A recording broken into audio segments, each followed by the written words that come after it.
Success संगम में आपका स्वागत है। मैं यहाँ पे करवाता हूँ परीक्षा मंथन करंट अफेयर्स। लक्ष्य 1 2022 संपूर्ण 2021 से लेकर के जनवरी 2022 तक करंट अफेयर्स का समावेश इस परीक्षा मंथन मैगजीन में है।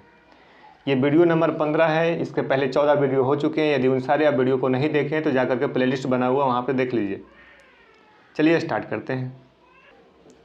टॉपिक है वैश्विक जनसंख्या स्थिति रिपोर्ट। अप्रैल 2021 में संयुक्त राष्ट्र जनसंख्या कोष द्वारा विश्व जनसंख्या रिपोर्ट 2021 को जारी किया गया। इस रिपोर्ट का शीर्षक my body is my own रखा गया है। वैश्विक जनसंख्या स्थिति रिपोर्ट जो 2021 है, इसका शीर्षक क्या रखा गया है? My body is my own, मेरा शरीर मेरा अपना है। आगे देखें। संयुक्त राष्ट्र जनसंख्या कोष द्वारा जारी इस रिपोर्ट के केंद्र में वैश्विक स्तर पर संवेदनशील वर्गों यथा महिलाएं, बच्चे, दिव्यांग आदि के प्रति व्याप्त चुनौतियां हैं। वर्तमान परिदृश्य यह है कि महिलाओं को स्वयं के शरीर से संबंधित निर्णय लेने का अधिकार नहीं है। संयुक्त राष्ट्र जनसंख्या कोष की अपनी रिपोर्ट में रेखांकित किया गया है कि वैश्विक स्तर पर विभिन्न संवेदनशील वर्ग यथा महिलाएं, बच्चे, दिव्यांग आदि को शारीरिक स्वायत्तता के मौलिक अधिकार से वंचित कर दिया गया है तथा इसे कोविड-19 महामारी ने और बढ़ा दिया है। राष्ट्रीय स्तर पर लगाए जाने वाले लॉकडाउन ने महिलाओं के प्रति घरेलू हिंसा को बढ़ा दिया है। 16 क्षेत्र में बढ़ता आतंकवाद। पश्चिमी अफ्रीका के सालेह क्षेत्र में बढ़ता आतंकवाद। तो पश्चिमी अफ्रीका के साहेल या फिर सालेह भी बोला जाता है। साहेल क्षेत्र में अवस्थित देश बुर्किना फासो में 7 जून 2021 को एक सशस्त्र हमले में 100 नागरिकों की मौत हो गई। गौरतलब है कि हमलावरों द्वारा नाइजर सीमा से लगे यागा प्रांत के सोल्लाहान गांव में यह हमला किया गया।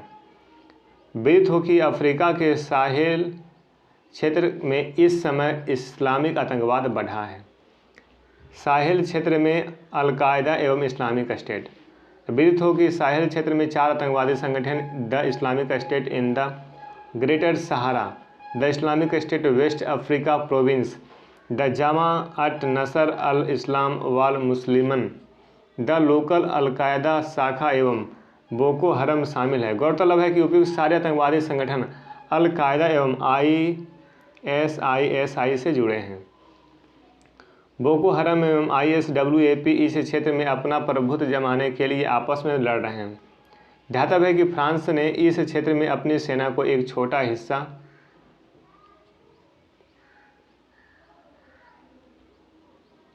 भेजा है जो इन आतंकवादी संगठनों से लड़ रहा है एवं जिसकी मदद अमेरिका कर रहा है, जिसका नाइजर में ड्रोन बेस है। साहेल क्षेत्र यानी सालेह या फिर साहेल भी बोला जाता है। अफ्रीका महाद्वीप में अवस्थित साहेल क्षेत्र 3860 किलोमीटर लंबे आर्क के समान सहारा रेगिस्तान के सटे दक्षिण में अवस्थित है। यह क्षेत्र अफ्रीका महाद्वीप के भौतिक एवं सांस्कृतिक संक्रमण का प्रतिनिधित्व करता है। अगला टॉपिक है सुएज नहर अवरोधित। 29 मार्च 2021 को सुएज नहर को फिर से संचालन के योग्य बना दिया गया है। गौरतलब है कि इस घटना ने भारत सहित पूरी दुनिया के नौवहन को प्रभावित किया था। ताइवान की एवरग्रीन कंपनी द्वारा संचालित एवरग्रीन जहाज, जिसकी शुरुआत चीन से रोटरडम नीदरलैंड के लिए हुई थी, 23 मार्च 2021 को सुएज नहर में पोर्ट टॉपिक के पास फंस गया था। कहाँ फंसा था? सुएज नहर के पोर्ट टॉपिक के पास, जिससे इस मार्ग में संचालन बंद हो गया था। उल्लेखनीय है कि इस घटना के कारण भारत सहित संपूर्ण विश्व को व्यापारिक हानि का सामना करना पड़ा। यह जहाज जो लगभग 100 मीटर लंबा था, बहुत तीव्र वायु प्रवाह से प्रभावित होकर सुएज नहर के दोनों तटों पर फंस गया। लगभग एक हफ्ते की कड़ी मेहनत के उपरांत जहाज को निकाला जा चुका है, परंतु इस घटना ने कई प्रश्नों को जन्म दिया। जहाज एवरगिवन। इस जहाज का निर्माण 2018 में हुआ था, जबकि यह ताइवान कंपनी एवरग्रीन मरीन द्वारा संचालित होती है। इसकी लंबाई लगभग 400 मीटर है। गौरतलब है कि इस जहाज का संचालन 25 सदस्यों का भारतीय चालक दल कर रहा था। गौरतलब है कि जहाज़ के फंसने के 7 दिनों में लगभग 350 जहाज़ों का आवागमन ठप हो गया था। तो यहाँ पे ये ध्यान में रखिए।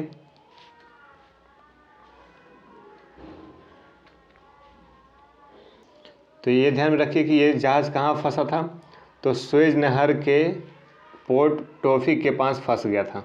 ठीक है, तो इससे मार्ग संचालन बंद हो गया था, संपूर्ण विश्व को हानि का सामना करना पड़ा था।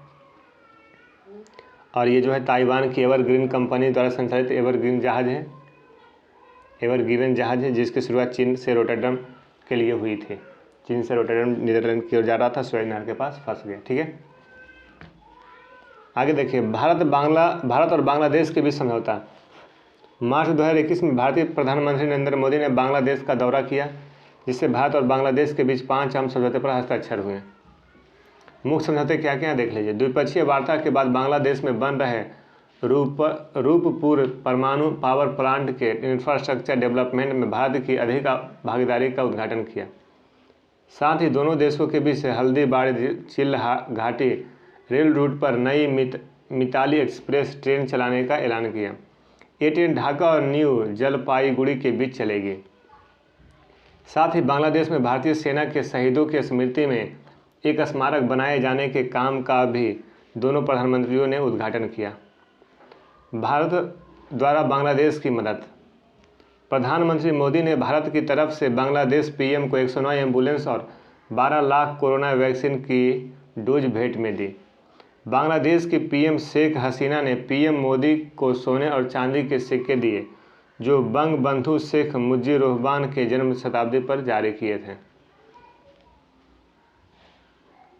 आगे देखिए, चीन और ईरान का 25 वर्षीय रणनीतिक समझौता।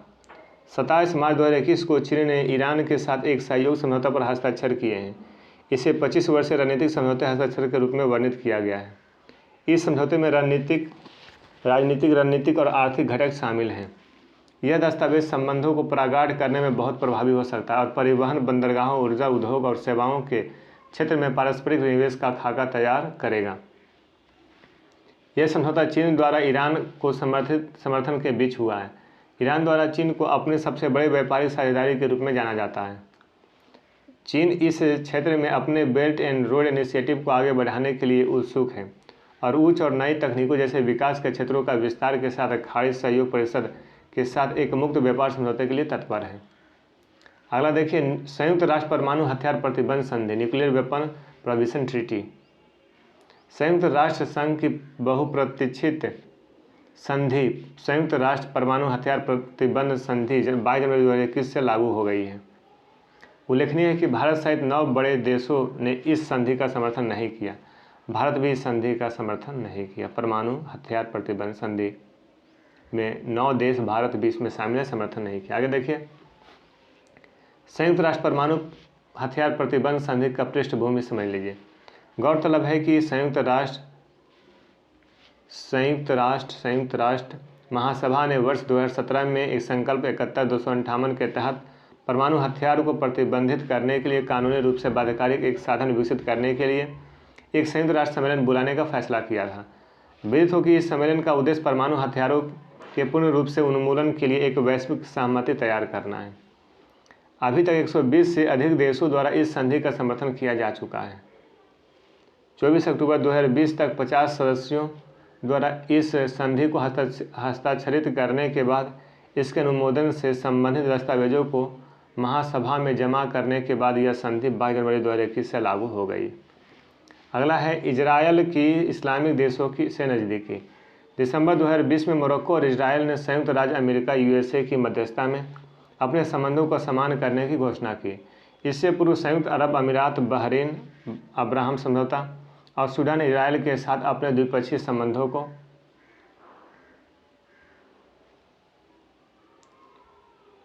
समान करने की घोषणा कर चुके हैं। इजरायल इस्लामिक देशों के साथ अपना संबंध समान करके उनके साथ न केवल द्विपक्षीय व्यापार को बढ़ावा देना चाहता है, बल्कि इजरायल के पर्यटन, प्रत्यक्ष विदेशी निवेश, निर्यात को आगे ले जाना।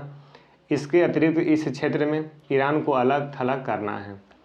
इजरायल मोरक्को समझौते के अनुसार मोरक्को इजरायल के साथ पूर्ण राजनयिक संबंध स्थापित करेगा और आधिकारिक संपर्क फिर से शुरू करेगा। इसके अतिरिक्त मोरक्को, रबात और तेल अवीव में अपने संपर्क कार्यालयों को फिर से खोलेगा और ताकि दूतावासों की शुरुआत की जा सके और इजरायल तथा मोरक्को की कंपनियों के मध्य आर्थिक सहयोग बढ़ाया जा सके। इसी क्रम में मोरक्को की योजना इजरायल के पर्यटकों के लिए मोरक्को से इजरायल और इजरायल से मोरक्को के लिए सीधी उड़ान की सुविधा देनी है। इंडो पैसिफिक रीजनल डायलॉग 27 से 29 अक्टूबर 2021 को 3 दिवसीय ऑनलाइन कार्यक्रम के रूप में इंडो पैसिफिक रीजनल डायलॉग का 2021 का आयोजन किया गया है, जिसका विषय था 21वीं सदी के दौरान समुद्र रणनीति में विकास, अनिवार्यता, चुनौतियां और आगे का रास्ता पर केंद्रित था। मुख्य बिंदु देखिए, विदित हो कि इंडो पैसिफिक रीजनल डायलॉग भारतीय नौसेना का शीर्ष अंतर्राष्ट्रीय वार्षिक सम्मेलन है। 2018 में पहली बार आयोजित किया गया था। व्यापक विषय के तहत इंडो पैसिफिक रीजनल डायलॉग 2021 में 8 विशिष्ट उप विषयों पर ध्यान केंद्रित किया गया, जो इस प्रकार हैं। इंडो पैसिफिक समुद्री रणनीतियाँ, समग्रता, विचलन, अपेक्षाएं और आशंकाएं, समुद्री सुरक्षा पर जलवायु परिवर्तन के प्रभाव से निपटने के लिए अनुकूल रणनीतियाँ, बंदरगाह के नेतृत्व वाली क्षेत्रीय समुद्री कनेक्टिविटी और विकास रणनीतियाँ, सहकारी समुद्री क्षेत्र जागरूकता नीतियाँ, कानून आधारित इंडो पैसिफिक समुद्री आदेश के बारे में कानून के बढ़ते हुए दायरे का प्रभाव, क्षेत्रीय सार्वजनिक निजी समुद्री भागीदारी को बढ़ावा देने की रणनीतियाँ, ऊर्जा और सुरक्षा और शमन रणनीतियाँ, समुद्र में मानव रहित समस्याओं से निपटने की रणनीतियाँ। ठीक है, तो यहाँ तक ये लास्ट होता है। अगला है टिप्पणियाँ।